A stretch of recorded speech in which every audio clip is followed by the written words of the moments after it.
All right, good afternoon. This morning, as you heard, I think you also heard from Polina, the General Assembly, had a very important meeting on climate. The Secretary General spoke on this meeting related to an advisory opinion on the obligation of states in respect of climate change. Mr. Guterres said that for some countries, climate threats are a death sentence. He noted that today's meetings came about because of the initiative of those countries, as well as the efforts of young people and many others. He told the supporters of the draft resolution, "Together we are making history." The Secretary General said that if an ICJ opinion was given on climate issues, such an opinion would assist the General Assembly, the UN, and member states to take bolder and stronger climate action that our world so desperately needs, adding that climate justice is both a moral imperative and a prerequisite for effective global climate action. Also on climate, the Secretary General delivered remarks in a video for the Economist magazine Sustainability Week. That message was distributed to you earlier today. In it, he noted that the Economist event comes at the heels of a landmark synthesis report by the IPCC, which confirmed that global emissions are at their highest levels in human history and are rising. In his remarks, he asked that all fossil fuel CEOs to present credible, comprehensive, and detailed new transition plans, fully in line with all the recommendations of his own high-level group on net zero pledges, and he called for all financial institutions to publicly present credible and detailed plans to transition their funding from fossil fuels to clean energy with clear targets from 2025 to 2030. His remarks are online and have been shared with you, as I mentioned. In the Security Council this morning, Bintou Keita, the head of our peacekeeping mission in the Democratic Republic of the Congo, briefed council members. She said that the security situation in the east has continued to deteriorate. Conflict with the M23 and continued activism of other armed groups, including ADF, Zaire, and Codeco, continue to inflict intolerable suffering on the civilian population. She commended regional efforts underway to bring peace and stability and called on the Council to lend its full weight to these efforts by encouraging the parties to abide by their commitments and ensuring that recalcitrant actors are held to account. As we mentioned to you, Ms. Keita will be at the stakeout to answer your questions, and I hope you will be there, and we'll let you know when that happens. Will you let us know if that happens while we're here, please? Yes, I don't think it'll happen while we're here. Also on the DRC, and just to highlight the continued desperate situation there, UNICEF said today that the education of around 750,000 children has been disrupted in the eastern provinces of just North Kivu and Ituri. New figures released showed today that between January last year and today, at least 2,100 schools in just two provinces have been forced to shut their doors because of the security situation getting worse. Children displaced by the violence have also had their education interrupted. UNICEF said the scale of the crisis means that the majority of children living in displacement camps are not able to have any educational services. Only a minority of these children are able to access some UNICEF-supported child-friendly spaces or temporary learning centers. UNICEF is supporting the construction of temporary learning spaces and providing school material to students, in addition to training teachers in relevant topics, including psychosocial support. Turning to Ukraine, our humanitarian colleagues are telling us that a convoy has now reached the front lines communities of Huliarpol in the Zaporizhzhia region today. The 5 trucks delivered shelter materials, solar lamps, medicines, and other medical and hygiene supplies. Our humanitarian colleagues note that just 3,000 people, that's 1/6 of the population in February of last year, remain in that town where reported shelling has destroyed or damaged many homes. Aid was provided by the International Organization for Migration, by UNICEF, UNHCR, and the World Health Organization. In the 6th interagency convoy, this is the 6th interagency convoy to the Zaporizhzhia region since the start of this year. Meanwhile, dozens of civilians have reportedly been killed or injured in recent days during attacks in eastern and southern Ukraine, including in Slovyansk and the Donetsk regions. Authorities and humanitarian sources said a hospital was damaged in the frontline city of Kherson on Tuesday. Aid distribution point and other humanitarian facilities were also hit by strikes on March 25th. and there's been damage to homes, schools, and health facilities on both sides of the front lines in eastern Ukraine. And turning to Turkey, we and our partners are continuing to support the government-led response to the earthquake that hit that country. Water and sanitation have emerged as key priorities, and we've delivered over 900,000 liters of drinking water, over 1.7 million liters of water for sanitation. We also have provided over 300,000 hygiene kits, including dignity kits, as well as thousands of latrines in bathing facilities. We're also supporting the government of Turkey's health response with over 4 million vaccine doses and 23 tons of trauma and medical supplies. We urgently need funding to help more than 5 million people impacted by the earthquake. As of today, $1 billion flash appeal is about 23% funded. Our humanitarian response is also ongoing across Syria. In government areas, we and our partners have provided protection services for hundreds of thousands of people in Aleppo, Latakia, Hama, Tartus, and for people displaced in other governorates. This includes psychosocial care, legal counseling, and supporting for survivors of gender-based violence and children separated from their families. In the Northwest, we and our partners have cleared over 32,000 cubic meters of debris, also rehabilitated 80 classrooms in Aleppo and Idlib governorates. Other programs are underway to restore water stations and health clinics. These projects have created short-term opportunities for about 1,400 people. And just for the record, that we issued yesterday after the briefing an official statement in which the Secretary General expressed his deep sadness at the death that took place in the migrant center in Ciudad Juarez in Mexico. That's it. James. First, I mean, we heard the Secretary General speak before the resolution was passed by consensus. What is his reaction, you know, when he saw that it didn't even need a vote today? And are there, do you think, lessons from the way that Vanuatu and the other countries went about this? Because clearly, I think not every member of the General Assembly is entirely happy with this, but none of them were prepared to raise their hand to actually object. Is there a way of using this sort of approach going forward? Could it create some new momentum? Well, Secretary General is extremely pleased that this resolution went through on consensus. I think countries like Vanuatu are literally on the front lines of what climate change means. It is a life or death situation for their people. The Secretary General has visited the South Pacific. He has seen it for himself. I think it is also an example of how this organization enables countries that are small, let's say sometimes in geographic area or in population, to have an extremely important and direct voice in the future of the planet. And I think this is just a terrific example on how countries that have the least amount of responsibility are able to show the way on moving forward and invoking all of the institutions of this organization in our fight against climate change. Habibti. Okay, so I have first a question on Israeli.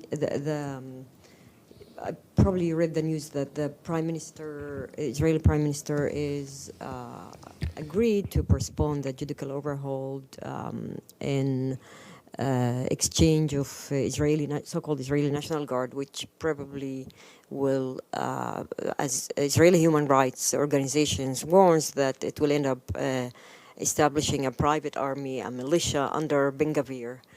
Do you have any comments on that?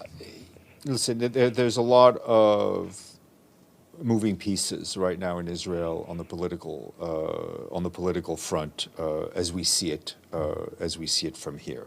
I'm not going to add another voice to the debate that is going on, but what I would say is that in any country, whatever security forces are formed, new units are maybe created or old ones are repurposed, they all need to live up to international standards of international law, of human rights law in their activities.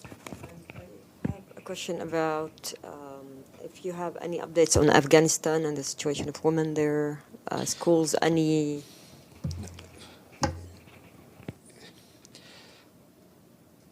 The tragedy continues. We have not seen any positive progress.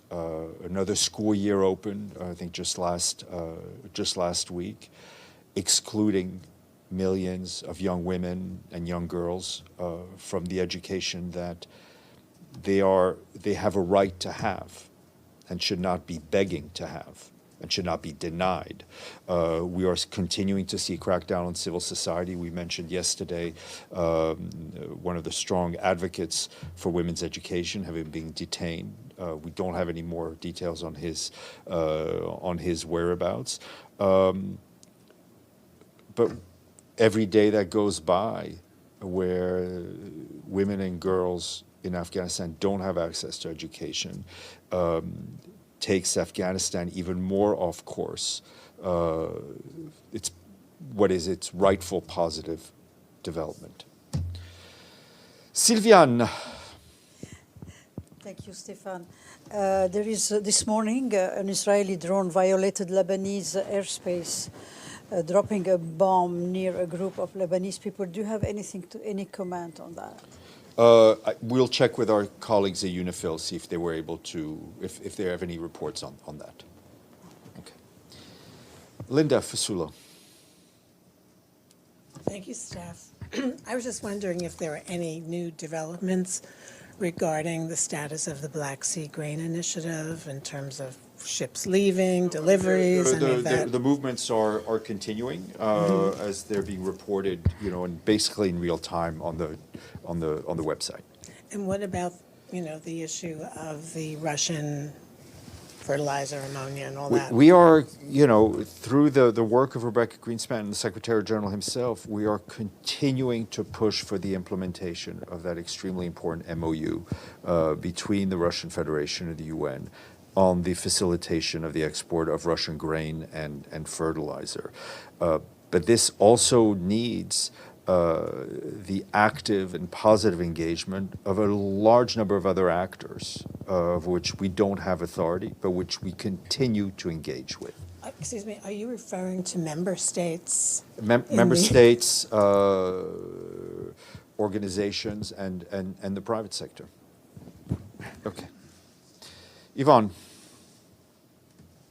Apologies if you've answered this question before, Stéphane, but does the Secretary General have any concerns about Russia assuming the presidency of the Security Council at the end of this week? We'll remember, of course, the last time they held the presidency, they invaded Ukraine. The issue of membership in the intergovernmental bodies, legislative bodies of this organization, the issue of the rules through which they are governed and through who presides, which member states presides over which body for one time or another, is solely in the hands of the member states. Stefano. Yes, a quick follow-up to this. Because the Russian ambassador announced that the Minister Lavrov will come here, does the Secretary General plan to meet him, to have a discussion with him about peace? If he comes to New York and there's a meeting requested, of course the Secretary General will meet with him. So has to be Lavrov to request the meeting? The Secretary General, as you see today, meets with visiting ministers and heads of governments and heads of presidents. The Secretary General will continue to speak to whomever he needs to speak to in order to do his job. Deji. Just one quick question. That's when you get really afraid. Any update on the possible Security Council meeting on the deployment of nuclear weapons to Belarus?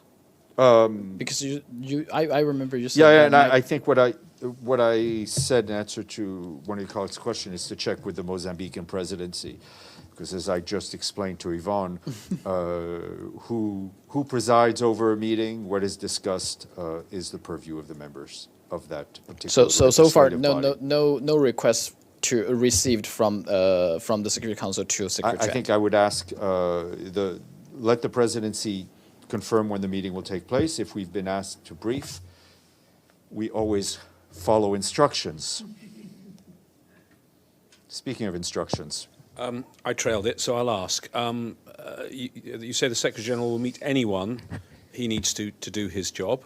There is tension on the Taiwan Straits. There is the President of Taiwan in New York. Would the Secretary General be prepared to meet with the President of Taiwan? Is the Secretary General allowed to meet with the President of Taiwan, given the passport status of the President of Taiwan? The Secretary General's work and the UN's work is guided by the 1971 resolution on China. The Secretary General will speak to whomever he needs to speak with to advance issues in which he's implicated. So why does the Secretary General not have a meeting with the President of Taiwan? Would that not actually be a way of advancing peace in the Taiwan Straits? I will leave it as my last answer. Yvonne, interesting.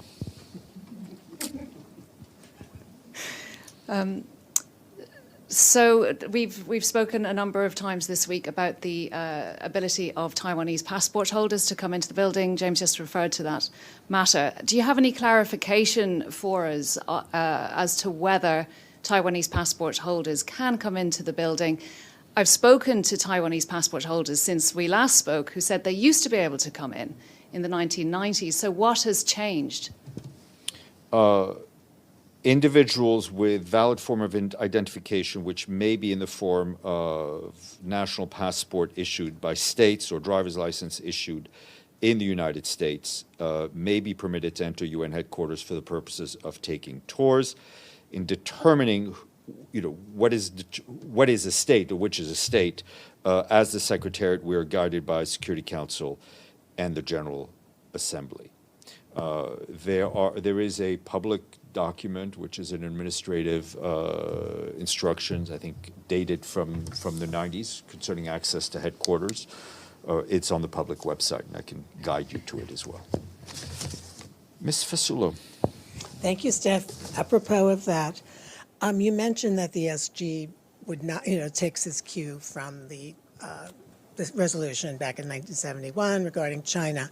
But I was wondering, while he may not be able to meet with the Taiwanese president here in the building, does anything prevent him or any SG from meeting outside the building, maybe for lunch or at the residence? As much as this Frenchman loves to speak about lunch, I will not be dragged into hypothetical lunches. Ibtisam, and then we'll, Yvonne. Okay, you actually didn't, you did say that it's an issue of membership, but why entering the building has to do with being a member state to start with? Because this is, shouldn't be the, well, it has nothing to do with the membership. It's a matter of, and I would add, in terms of tours, I would add also permanent observers. It is a matter of using identification issued by governments and states, and with the word states as defined by the General Assembly and the Security Council. Yes, Linda. Taiwan. Yes, Linda. What are Taiwanese citizens, residents of Taiwan, allowed to come in if they don't have government ID? They're just touring the country. Could they come in as tourists at all? Anywhere. James, I know. let's James answer the question. Thinking, it's not about excluding. It is about what documentation we accept as a form of identification. But hang on, they arrived in this country legally using that documentation. The host country accepted the documentation to arrive here. It's clearly under the jurisdiction of the US. They're not here illegally. No one is talking about the United Nations has jurisdiction over which individuals enter these premises. It is not an issue for the host country, right? I've just defined to you how tourists can enter this building. Sorry, Yvonne. just to clarify, so there was some kind of guidance issued in the 1990s on this matter. Is that Yeah, correct? but there is a administrative instruction from the 90s, which I'm happy to share with you. It's a public document. Would you mind sharing that? It's a public with me? document. Yeah, I'd like to see Okay. that. Okay. On that note, I will go to lunch, and we will let you. We will let you know when.